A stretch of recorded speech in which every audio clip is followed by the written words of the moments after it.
CNN کے ساتھ میں ہوں سدرا افضل اور سب سے پہلے ہیڈ لائنز۔ صدر مملکت ڈاکٹر عارف الوی بلوچستان کے 2 روزہ دورے پر کوئٹہ پہنچ گئے۔ کوئٹہ ایئرپورٹ پر گورنر بلوچستان سید ظہور احمد آغا، وزیر اعلیٰ بلوچستان جام کمال خان اور دیگر اعلیٰ حکام نے صدر مملکت ڈاکٹر عارف الوی کا استقبال کیا۔ صدر مملکت ڈاکٹر عارف الوی کی زیر صدارت گورنر ہاؤس میں اعلیٰ سطح کا اجلاس بھی منعقد ہوا، جس میں اعلیٰ حکام نے شرکت کی۔ وزیر اعلیٰ پنجاب کے آبائی شہر ڈیرہ غازی خان میں کورونا سے اموات میں اضافہ ہونے لگا۔ ٹیچنگ ہسپتال ڈی جی خان کے کورونا وارڈ میں داخل 2 خواتین سمیت 3 مریض چل بسے۔ 20 مریض ہسپتال میں داخل، 9 کورونا کیسز مثبت۔ 6 مریضوں میں کورونا کا خدشہ، ایک کی حالت تشویشناک جبکہ 4 مریض وینٹیلیٹرز پر آ گئے۔ ہب ریور روڈ پر اینٹی نارکوٹکس کی کامیاب کارروائی، منشیات سمگلر میاں بیوی گرفتار۔ کار سوار بین الصوبائی منشیات سمگلرز میاں بیوی سے 105 کلو اعلیٰ کوالٹی چرس پکڑی گئی، جس کی قیمت عالمی منڈی میں کروڑوں روپے ہے۔ سندھ فنکار ویلفیئر آرگنائزیشن کے مرکزی رہنما سید منور علی شاہ نے شہید بابر میرالائی کے قتل پر خیر محمد حسین کی قیادت میں پریس کلب پر احتجاجی مظاہرہ کیا۔ مظاہرین کا شہید بابر میرالائی کے قاتلوں کی گرفتاری کا مطالبہ۔ لیاقت پور میں آوارہ کتوں کے کاٹنے کے واقعات کم نہ ہو سکے، 5 راہگیروں کو کتوں نے کاٹ لیا۔ زخمیوں میں 1 مرد، 1 خاتون اور 3 بچے شامل ہیں، جن کو طبی امداد کے لیے ہسپتال منتقل کر دیا گیا۔ ملک بھر کی طرح جعفر آباد میں بھی انسداد پولیو مہم آج سے شروع ہو گئی۔ 5 روزہ پولیو مہم کے دوران 1,32,000 سے زائد بچوں کو پولیو کی ویکسین پلائی جائیں گی، جس کے لیے تیاریاں مکمل کر لی گئی۔ ملک بھر کی طرح بارکھان میں بھی 5 روزہ پولیو مہم کا افتتاح کر دیا گیا۔ ڈپٹی کمشنر عبداللہ کھوسو نے بچوں کو پولیو کے قطرے پلا کر مہم کا آغاز کیا۔ تونسا شریف میں کچے کا علاقہ سیلاب کی زد میں آ گیا۔ دریائے سندھ کا پانی تیزی سے آبادی کی طرف چڑھاؤ کرنے لگا۔ سیلابی ریلے سے 15 سے زائد موضوعات متاثر، فصلات تباہ ہو گئی، لوگ نقل مکانی کرنے لگے۔ انتظامیہ غائب، مقامی لوگوں نے اپنی مددات کے تحت آبادی کے قریب بند باندھنا شروع کر دیا۔ ڈسٹرکٹ ہیلتھ آفیسر ہتنائی ڈاکٹر سید مظفر شاہ کی صحافیوں سے گفتگو۔ کہتے ہیں وہ تمام امیدواران جو محکمہ صحت کی مختلف خالی اسامیوں پر کاغذات جمع کرانے والے امیدوار کورونا ویکسین کروا لیں، بصورت دیگر کسی امیدوار کو انٹرویو میں شرکت کی اجازت نہیں دی جائے گی۔ کنکوڈ میں کچے کے علاقے دورانی مہر میں پولیس کا ڈاکوؤں کے خلاف آپریشن، پولیس اور ڈاکوؤں کے درمیان فائرنگ۔ پولیس کی فائرنگ سے ڈاکو 2 مغویوں کو چھڑا کر فرار ہو گئے۔ ایس ایس پی کے مطابق ڈاکو نے 1 ہفتہ قبل سید برادری کے 2 افراد کو تعویذ کے بہانے بلا کر اغوا کیا۔ ملک بھر میں بارشوں کے پیش نظر دریائے سندھ گڈو بیراج کے مقام پر پانی کی سطح مزید بلند۔ گڈو بیراج میں پانی کی آمد 2,57,557 کیوسک ریکارڈ۔ کنٹرول روم کے مطابق کشمور گڈو بیراج سے پانی کا اخراج 2,16,556 کیوسک ریکارڈ کی گئی۔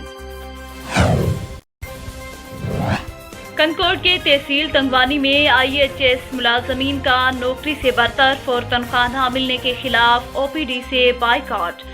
HSI کے ملازمین کے بائیکاٹ سے سینکڑوں مریض خالی واپس گئے۔ آوارہ کتوں کے کاٹنے سے زخمی ہونے والے 11 سے زائد بچوں کو بھی ویکسین نہ لگائی جا سکی۔ سول ہسپتال کے باہر ملازمین کے خلاف مریضوں کا احتجاجی مظاہرہ، ضلع انتظامیہ سے نوٹس لینے کا مطالبہ کیا۔ اوسطا محمد شہر میں آئے روز مسلح ڈاکوؤں کی جانب سے گن پوائنٹ پر تاجر برادری سے نقد رقم اور موٹر سائیکل چھیننے کی وارداتوں میں اضافہ کے خلاف انجمن تاجران کا احتجاجی مظاہرہ۔ صدر وریان بیگ مکھی نانک سنگھ اور واحد بخش بوہڑ کی قیادت میں شہریوں نے اپنے کاروبار بند کر کے سٹی پولیس تھانہ کے سامنے پرامن احتجاجی مظاہرہ کیا اور مجرمان کی گرفتاری کا مطالبہ کیا۔ محکمہ زراعت پنجاب کے تحت حالیہ مانسون کی بارشوں کے پیش نظر کپاس کے کاشتکاروں کے لیے خصوصی ایڈوائزری جاری کر دی گئی۔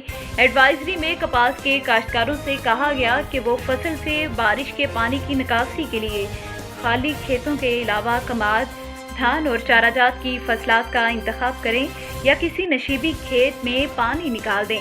اس مرحلہ پر فصل پر بھرپور پھل آ چکا ہے، لہٰذا یہ بھی خیال رکھا جائے کہ پانی کھڑا رہنے اور ہوا چلنے سے فصل کے گرنے کا اندیشہ ہے، جس سے ناقابل تلافی نقصان پہنچ سکتا ہے۔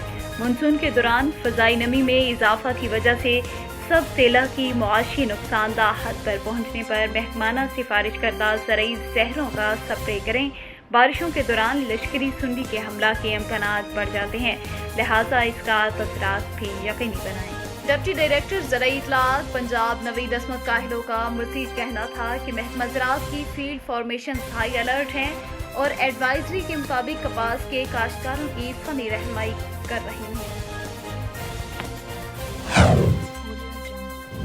وابڈہ ہائیڈرو یونین کی مرکزی کال پر ملازمین نے ڈیرہ الہیار میں بھی احتجاجی ریلی نکال کر مظاہرہ کیا۔ وابڈہ کے درجنوں ملازمین نے ہائیڈرو یونین کے ڈویژنل چیئرمین حاجی غلام یاسین کھوسو، جوائنٹ سیکرٹری عقیل احمد کھوسا اور میر مرتضیٰ پٹھان کی قیادت میں سرخ جھنڈے اور بینرز اٹھا کر ریلی نکالی۔ فیلڈ میں کام کے لیے ان کو حفاظتی کٹس بھی فراہم نہیں کیے گئے اور نہ گاڑیاں دی جا رہی ہیں۔ ہمارے جائز مطالبات کو نظر انداز کیا جا رہا ہے، جس کے باعث ملازمین میں شدید بے چینی پھیلی ہوئی ہے۔ مقررین کا کہنا تھا کہ اپنے جائز مطالبات سے کسی صورت دستبردار نہیں ہوں گے، فوری طور پر ہمارے مطالبات تسلیم کیے جائیں۔ اوسطا محمد شہر میں آئے روز مسلح ڈاکوؤں کی جانب سے گن پوائنٹ پر تاجر برادری سے نقد رقم اور موٹر سائیکل چھیننے کی وارداتوں میں اضافہ کے خلاف انجمن تاجران کے صدر وریام بیگ مکی نانک سنگھ واحد بخش بوہٹ کی قیادت میں شہریوں نے اپنے کاروبار بند کر کے سٹی پولیس تھانہ کے سامنے پرامن احتجاجی مظاہرہ شروع کر دیا۔ احتجاج کے دوران A1 بیکری کے مالک اشوک کمار کی CD70 موٹر سائیکل ماڈل 2017 نامعلوم چور چوری کر گئے۔ اوسطا محمد پر آج ڈاکوؤں اور چوروں کا مکمل کنٹرول ہے، تاہم احتجاج کرنے والے اوسطا محمد کو امن دو، ایمان دو، امن دو کے نعرے بھی لگائے جا رہے ہیں۔ صدر وریام بیگ مکی نانک سنگھ نے کہا کہ کوئی بھی شہری محفوظ نہیں ہے، روز شہر میں ڈکیتی کی وارداتیں ہو رہی ہیں، آخر کب تک یہ ظلم چلے گا؟ انہوں نے IG police Balochistan DIG Nasirabad سے مطالبہ کیا کہ تاجر برادری سمیت تمام شہریوں کے لیے امن و امان کی صورتحال کو بہتر بنایا جائے۔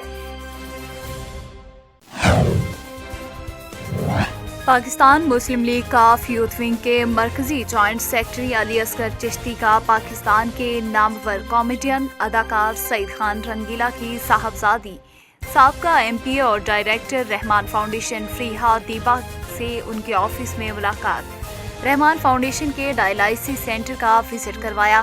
اصغر چشتی کو تونسا میں ادارے کی فعالی کے لیے وزیر اعلیٰ پنجاب سے مدد کی اپیل کے لیے پیغام بھی دیا۔ نیوز اسٹوڈیو سے فی الوقت اتنا ہی، مزید خبروں کے لیے دیکھتے رہیے SNN۔